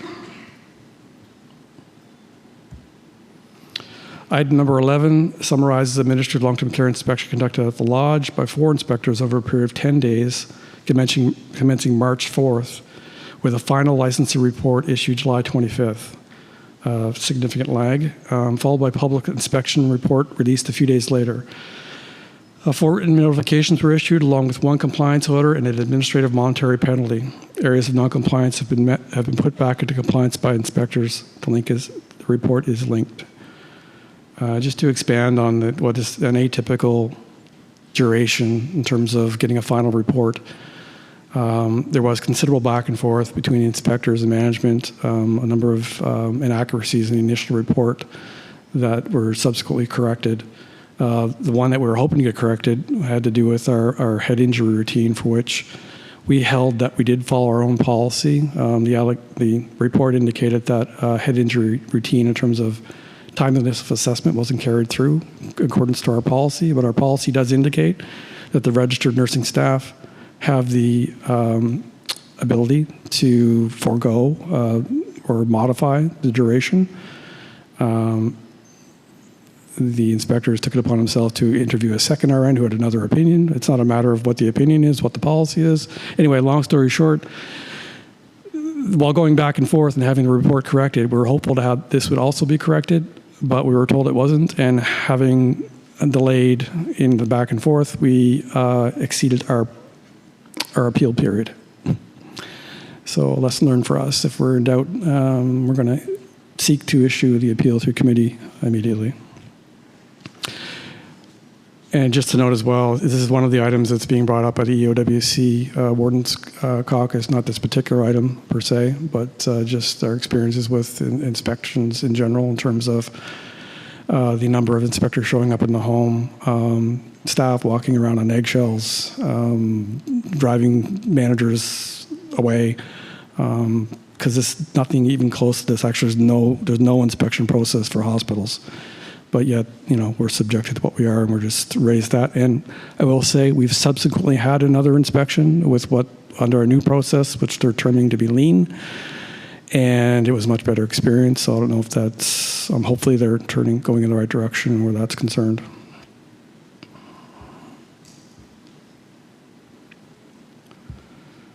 Item number 12 speaks to the Butterfly Project. The original plan for today was to view a video and take a tour, but given the schedule and wanted to get the tour in as a priority, I think we've since decided that we'd better to put the video on for council. That way all of council can view it. We're not having to view it twice, and with us being able to prioritize taking the tour sometime just before lunch, if that's okay.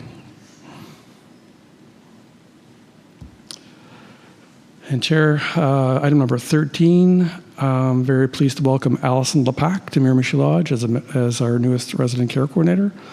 We're excited to add Allison's nurse management skills in both acute and long-term care environments to the roster.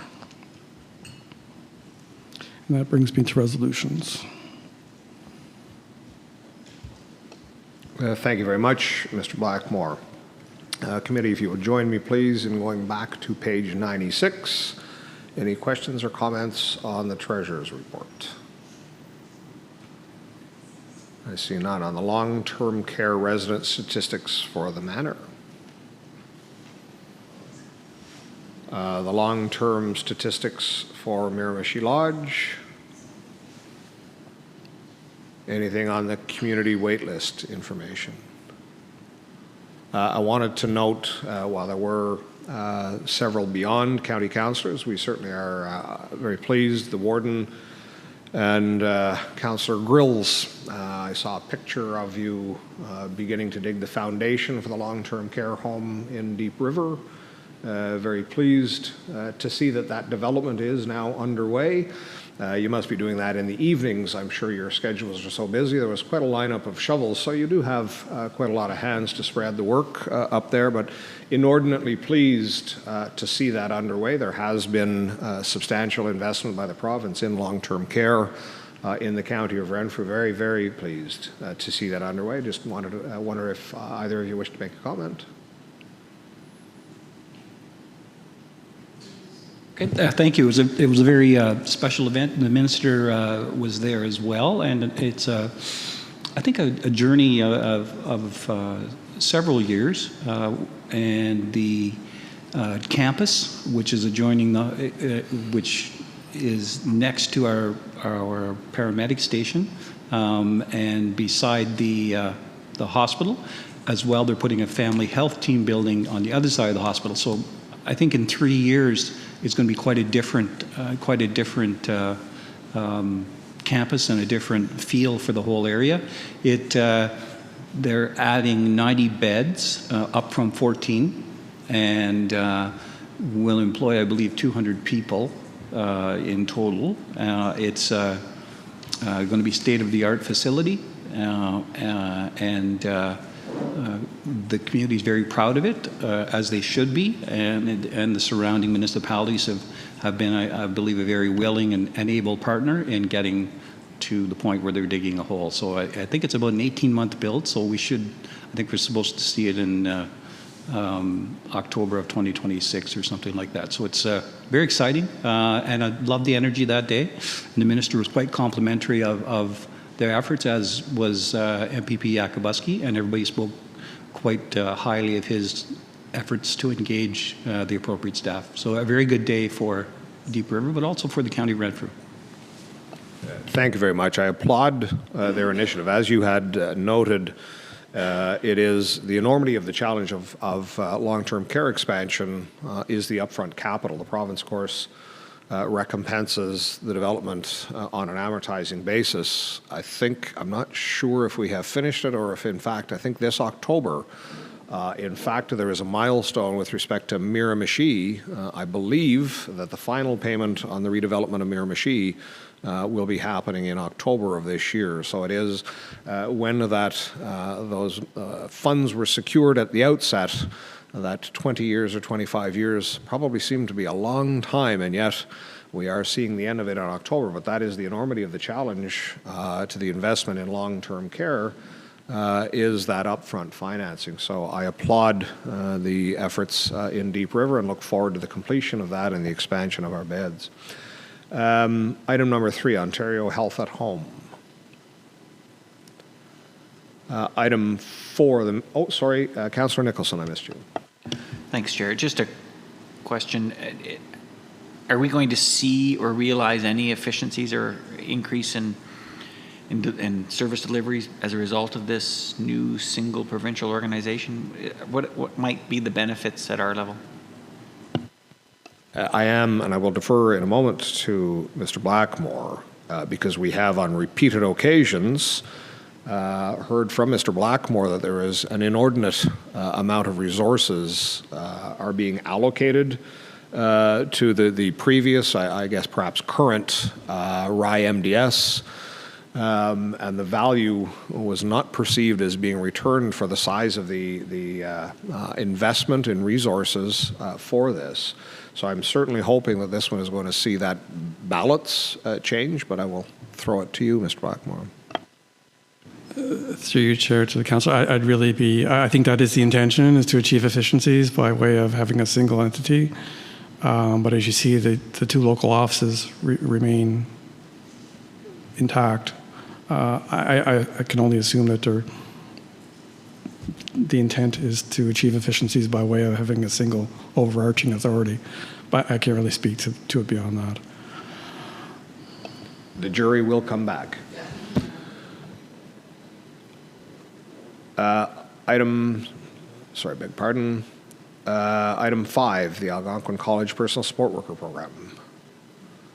Very pleased to see the enrollment. Oh, sorry, Councillor Frenier, apologies. You're in my peripherals today. Yeah. That used to be Councillor Grills. Thank you. I'm just reading in the last paragraph of point 5, the first paragraph, last line. The curriculum for PSWs is now going to be expanded to include medication administration. Now, is that going to equate to an increased rate of pay for those individuals that have that increased responsibility? So that's one question. And then second question is, the PSWs that are currently on staff, is there going to be an opportunity possibly so that they could be at the same qualifications as their peers who are just going to be graduating with that medication training? So the two-part question. Mr. Blackmore, a two-parter. Thank you, Chair. To Councillor Lafreniere. As it pertains to the county homes, The PSW won't be administering medication. That's the role of the RPN. There may be opportunity, as we do now, for PSWs to be able to apply topical medications, things of that sort, which they currently do now by delegation of the RN. So I would not anticipate any, increase or in wage as a result of someone graduating with that qualification within the homes.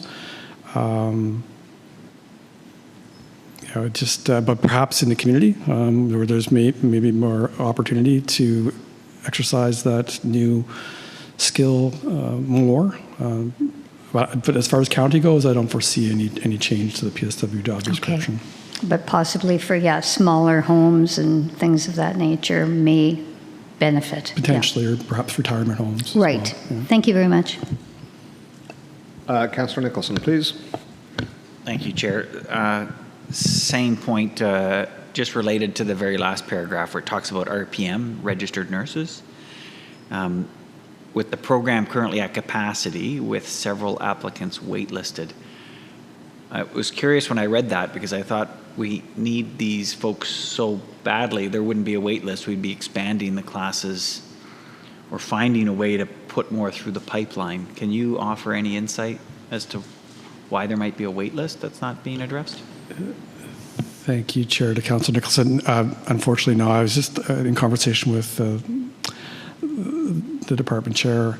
I don't know the rationales with regard to why there's difficulty in expanding the size of the intake at this point. Thank you. Anything further? Moving on then to item 6. Look forward to this report being made public.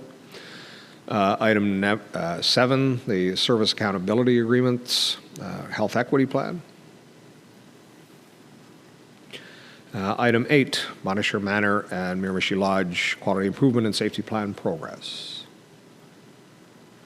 I thank you to Mr. Blackmore.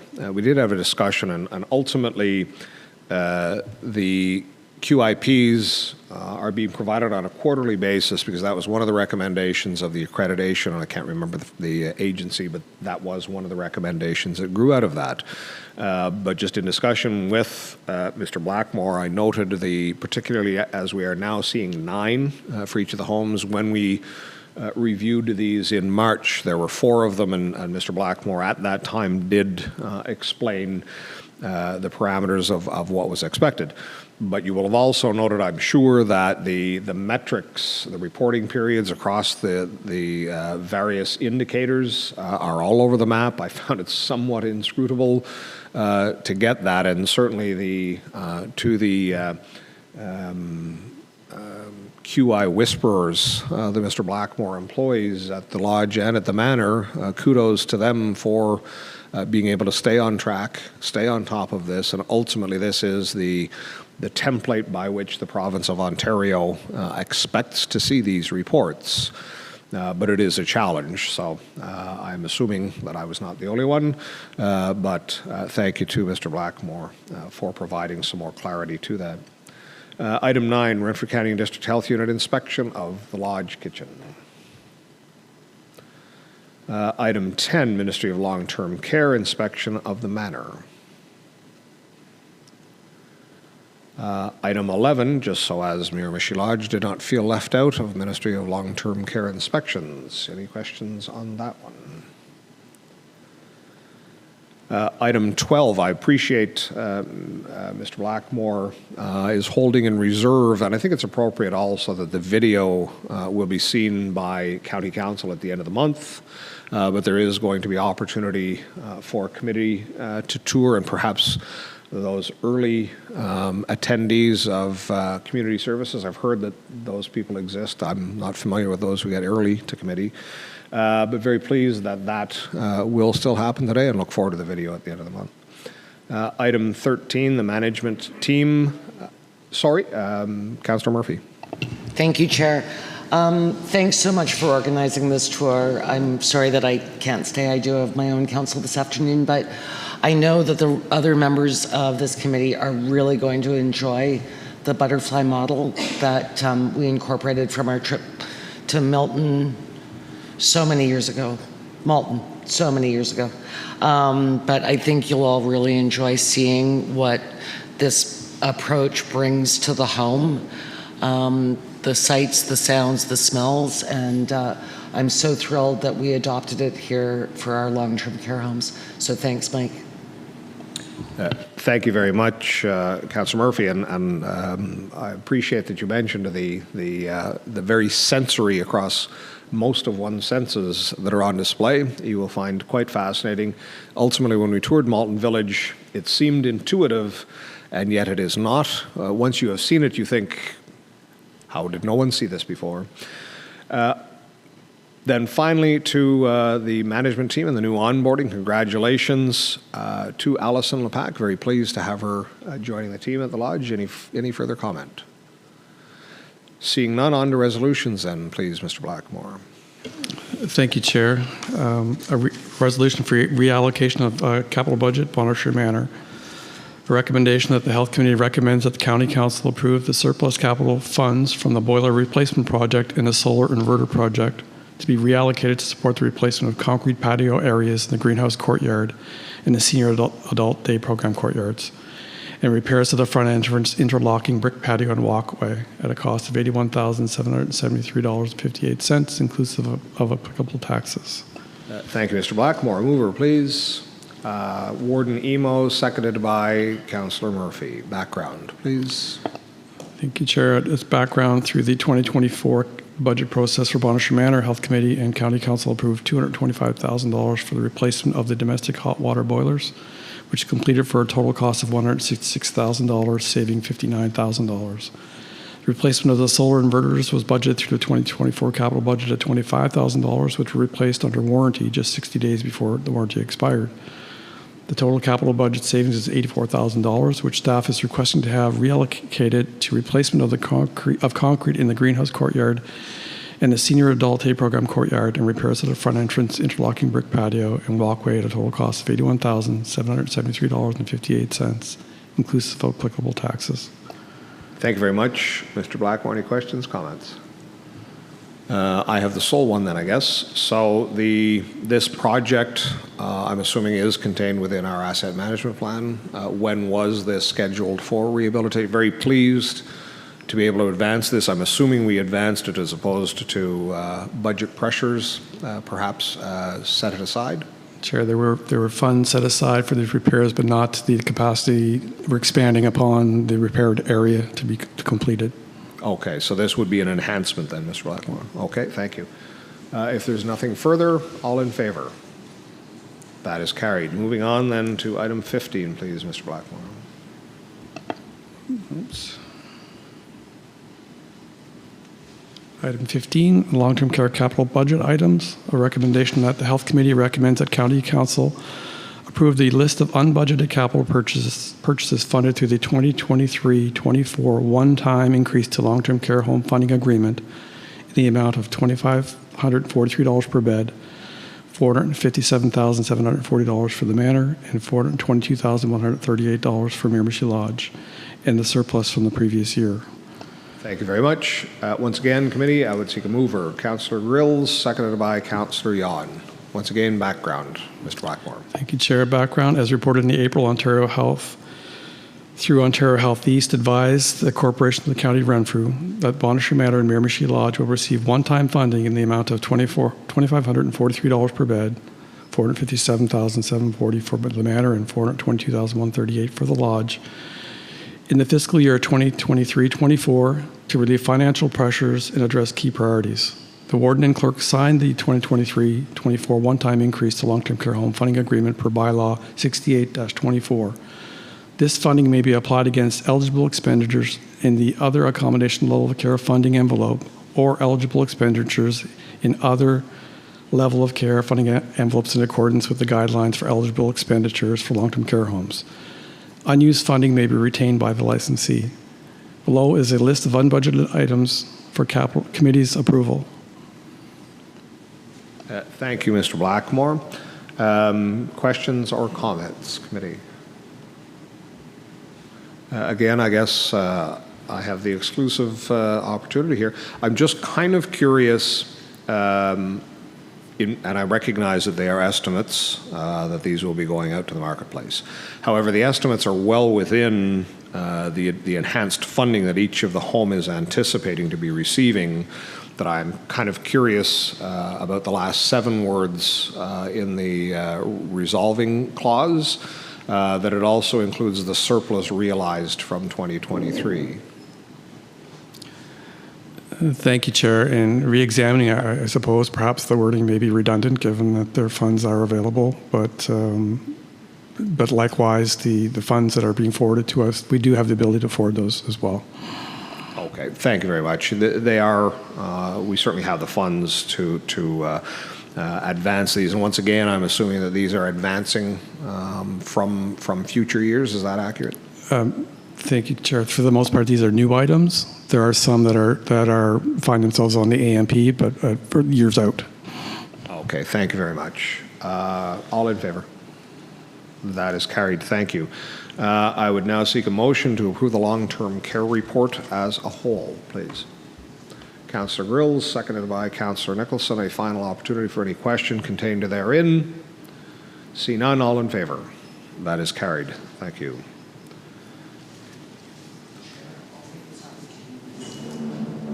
You have 15 minutes.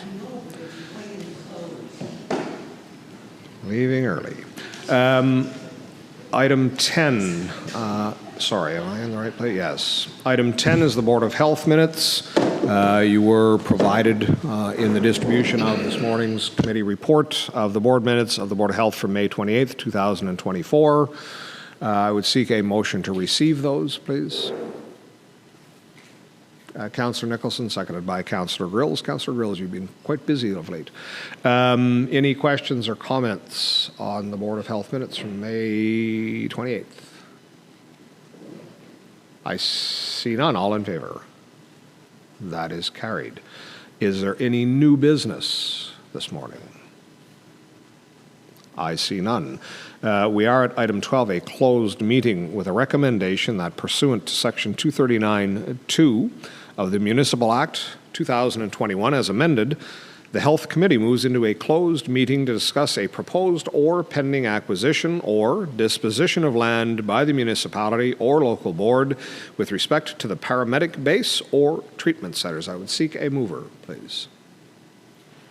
Councillor Weir, seconded by Warden Emo. All in favour? That is carried. Mr. Banky, if you could advise when we are clear, please.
Thank you very much for everyone's patience. We are at item 13 on this morning's agenda, and that is the date of the next meeting. It shall be Tuesday, September 10th, 2024. With that, I would seek a motion to adjourn, please. Councillor Yon, seconded by Councillor Lafreniere. All in favor? That is carried. We are adjourned.